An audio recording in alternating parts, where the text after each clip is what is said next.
अस्सलाम वालेकुम दोस्तों, जी त मां आहियां ज़ाहिद अली तहीम ऐं तव्हां ॾिसी रहिया आहियो ZAT ऑफिशियल।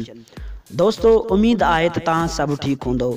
दोस्तों अॼु जी हिन वीडियो में मां तव्हांखे सिंधी अदाकार सैयद निसार शाह जे बारे में ॿुधाइण वारो आहियां। दोस्तों तव्हांखे इहो ॿुधाइण वारो आहियां त सैयद निसार शाह खे कहिड़ी फिल्म ऐं कहिड़े ड्रामे तां वधीक शोहरत मिली। ऐं हा, तव्हांखे अॼु जी हिन वीडियो में मां इहो बि ॿुधाइण वारो आहियां त सैयद निसार शाह कहिड़े शहर जो आहे।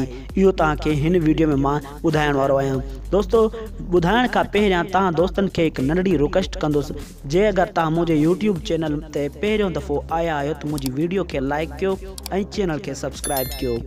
जी दोस्तों, मां तव्हांखे ॿुधाईंदो हलां त सैयद निसार शाह सिंधु किनारो होशू फिल्म मां हिनखे घणी शोहरत मिली ऐं उनखां अलावा सिंधी ड्रामो KTN ते जेको हलायो वियो पत्थर दुनिया, उनमें हिनखे आचर जो करैक्टर ॾिनो वियो। उनखां पोइ हिनखे आचर जो नालो हिकु मिली वियो। उनखां पोइ घणो मशहूरु थी वियो। ऐं हाणे मां तव्हांखे इहो ॿुधाईंदो हलां त उन्हनि ड्रामनि खां अलावा पोइ हिकु पंहिंजा परावा ड्रामो आयो ऐं कांडनि जी सेज। उनखां पोइ हीउ घणो ई मशहूरु थी वियो ऐं हिन जो घणो ई नालो मशहूरु थी वियो सैयद निसार शाह जो। सैयद निसार शाह जी रिहाइश किथे आहे? खैरपुर नाथन शाह में रिहाइश आहे। दोस्तों अॼु जी नंढड़ी वीडियो तव्हांखे पसंदि आई हुजे त मुंहिंजी वीडियो खे लाइक कयो ऐं चैनल खे सब्सक्राइब कयो।